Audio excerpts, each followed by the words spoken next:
అనంత కరుణామయుడు అపార కృపాశీలుడైన అల్లాహ్ పేరుతో ప్రారంభిస్తున్నాను. సూర్య అజ్జారియాత్ 3వ రూకు 52వ వివరణ.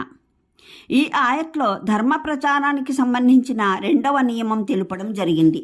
సత్య సందేశం అసలు ఉద్దేశం ఈమాన్ లేదా ఇస్పాస వరప్రసాదాన్ని, ఈ వరప్రసాదం విలువను గుర్తించి స్వయంగా దాన్ని పొందగోరే శుభాత్మల వరకు దాన్ని చేరవేయడం.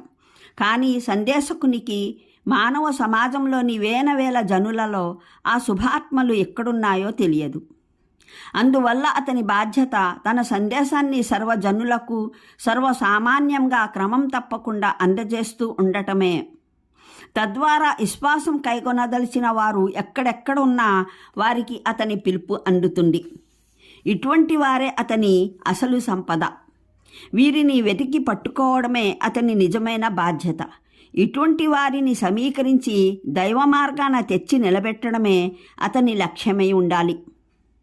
మధ్యన ఎదురయ్యే ఆదం సంతతిలోని వ్యర్థమైన అంశం పట్ల శ్రద్ధ చూపడం కేవలం తన అనుభవం వల్ల ఇది వ్యర్థ పదార్థమని తేలే వరకు మాత్రమే. అది వ్యర్థమైనదని, లోపభూయిష్టమని తేలిపోయిన తర్వాత తన విలువైన సమయాన్ని ఈ వృధాజనుల విషయంలో వ్యర్థపరచరాదు. వీరు ఇతని బోధనల వల్ల ప్రయోజనం పొందే జనులు కారు. వీరి విషయంలో శక్తి వ్యవపరచడం వల్ల దీని ద్వారా ప్రయోజనం పొందగల వారికి నష్టం కలుగుతుంది. అంటే నేను వీరిని ఇతరుల దాస్యం కొరకు కాదు, నా దాస్యానికి పుట్టించాను. నా దాస్యం వీరు చేయడానికైతే కారణం నేను సృష్టికర్తను. మరి ఇతరులు ఎవరు వీరిని సృష్టించనప్పుడు వీరి చేత దాస్యం చేయించుకునే హక్కు వారికి ఎక్కడిది? నేను వీరి సృష్టికర్త అయినప్పుడు వీరు ఇతరుల దాస్యం చేస్తూ తిరగడం వీరికి న్యాయబద్ధమెలా అవుతుంది? ఇక్కడ ఒక ప్రశ్న ఉత్పన్నమవుతుంది. అల్లాహ్ కేవలం జిన్నులు మానవులకే సృష్టికర్త కాదు కదా, ఆయన నిఖిల జగతికి, అందులోని ప్రతి వస్తువుకు కర్త. అలాంటప్పుడు ఇక్కడ కేవలం జిన్నులు మానవులనే ఎందుకు ప్రస్తావించడం జరిగింది? నేను వీరిని నాకు తప్ప ఇతరులు ఎవరికీ దాస్యం చేయడానికి సృష్టించలేదని ఎందుకు చెప్పడం జరిగింది? వాస్తవానికి సృష్టి రాసుల్లో అణువణువుకు గల ఉనికిపాటు అల్లాహ్ దాస్యానికే కదా. దీనికి సమాధానం ఇది. భువిలో కేవలం జిన్నులు మానవులే స్వేచ్ఛ ఇవ్వబడిన సృష్టి రాసులు.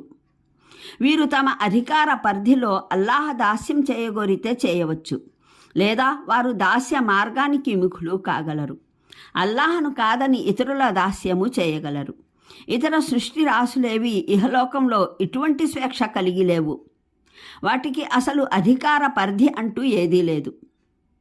అందులో దైవదాస్యం చేయక ఇతరుల దాస్యం చేయగలగటానికి. అందువల్ల ఇక్కడ కేవలం జిన్నులు మానవులను గురించి మటుకే చెప్పడం జరిగింది. వీరు తమ అధికార పరిధుల్లో తమ సృష్టికర్త విధేయతను, దాస్యాన్ని కాదని సృష్టికర్త తప్ప ఇతరుల దాస్యం చేసి స్వయంగా తమ ప్రకృతితో పోరాడుతున్నారని, వారు తమ సృష్టికర్త తప్ప మరెవరి దాస్యము చేయడానికి పుట్టించబడలేదని తెలుసుకోవాలని చెప్పడం జరిగింది. వారికి రుజుమార్గం ఒక్కటే అని, వారికి ప్రసాదించబడిన స్వేచ్ఛను తప్పుగా వినియోగించరాదని తెలుపుతూ ఈ స్వేచ్ఛా పరిధిలోనూ స్వచ్ఛందంగా దైవదాస్యమే చేయాలని, వారి శరీరంలోని ఒక్కొక్క రోమము వారి జీవితపు స్వేచ్ఛారహిత పరిధిలోనూ దైవానికే దాస్యం చేస్తున్నట్లు తాము వ్యవహరించాలని బోధించబడింది. ఇబాదత్, ఆరాధన అన్న పదం ఈ ఆయట్లో కేవలం నమాజ్, రోజా, రతం తదితర ఇతర ఆరాధనల అర్థంలో ప్రయోగించబడలేదు. జిన్నులు మానవులు కేవలం నమాజ్ చేయడానికి, రోజా రతాన్ని పాటించడానికి, దైవనామ సంస్మరణ, దేవుని పరిశుద్ధతలు కొనియాడటానికే సృష్టించబడ్డారని భావం చెప్పడానికి. ఇబాదత్ అన్న దాని భావం. అంతేకాదు, ఈ భావము ఇందులో చేరి ఉన్నప్పటికీ ఇదే దీని పూర్తి భావం కాదు. దీని సంపూర్ణ భావం జిన్నులు మానవులు అల్లాహ్ తప్ప ఇతరులెవ్వరి పూజ, విధేయత, ఆజ్ఞాపాలన చేయడానికి, ఇతరులెవ్వరికీ అణిగిమణిగి ఉండటానికి పుట్టించబడలేదు అన్నది. ఇంకా ఇతరుల సమక్షంలో వినమ్రులు అవడం, ఇతరుల ఆజ్ఞల్ని పాలించడం, ఇతరుల ఎడల భయభక్తులు కలిగి మెలగడం, ఇతరులు ఎవరైనా ఏర్పరిచిన ధర్మాన్ని అనుసరించడం, ఇతరులను తమ సౌభాగ్య దౌర్భాగ్య విధాతలుగా భావించడం, ఇతరుల సమక్షంలో ఆర్ధింపుగా చెయ్యి చాపడం వీరి పని కాదు. మరిన్ని వివరాలకు చూడండి ఖురాన్ అవగాహనం సంపుటి 6 34 సభ, పాదసూచి 63, సంపుటి 7 39 అజ్జుమర్, పాదసూచి 2 45 అల్జాసియా, పాదసూచి 30. మరో విషయం నిమ్న విషయంగా ఈ ఆయత్ ద్వారా స్పష్టమయ్యేదేమిటంటే, మానవులకు భిన్నంగా జిన్నులు ఒక ప్రత్యేకమైన సృష్టి. దీనివల్ల కొందరి అపార్థం పూర్తిగా విసిద్ధమైపోతుంది. మానవుల్లోనే కొందరిని ఖురాన్లో జిన్నులని పేర్కొనడం జరిగిందని వీరు వాదిస్తున్నారు. దీని యథార్థాన్నే దివ్య ఖురాన్లో దిగువ ఆయట్లు సైతం వీలులేని నిరూపణలను సమకూర్చుతున్నాయి. 6 సూరా అల్ అన్ఆమ్ 100 128, 7 అల్ ఆరాఫ్ 38 179, 11 హూద్ 119 15, అల్ హిజ్ర్ 27 33, 17 బనీ ఇస్రాయిల్ 88 18, 18 అల్ కహఫ్ 50 32, అస్సజ్దా 18 అల్ కహఫ్ 50 32, అస్సజ్దా 13, 34 సబా 41, 38 సాద్ 75 76, 41 హామీం అస్సజ్దా 25 46, అల్ కహఫ్ అల్ అహకాఫ్ 18 55, అర్రహమాన్ 15 39 56. ఈ విషయంలో సవివరమైన చర్చకు చూడండి ఖురాన్ అవగాహనం సంపుటి 21 అల్ అన్బియా పాదసూచిక 21, సంపుటి 5 27 అన్నమ్లె పాదసూచికలు 23 45, సంపుటి 6 34 సభా పాదసూచి 24.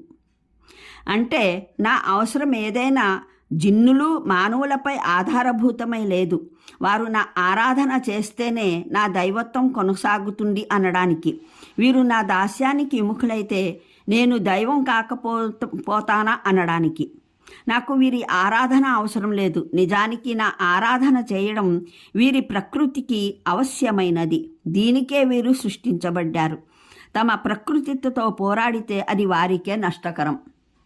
నేను వారి నుండి ఎటువంటి ఆహారము కాంక్షించను. వారు నన్ను తినిపించాలని కోరుకోను అని అన్న దానిలో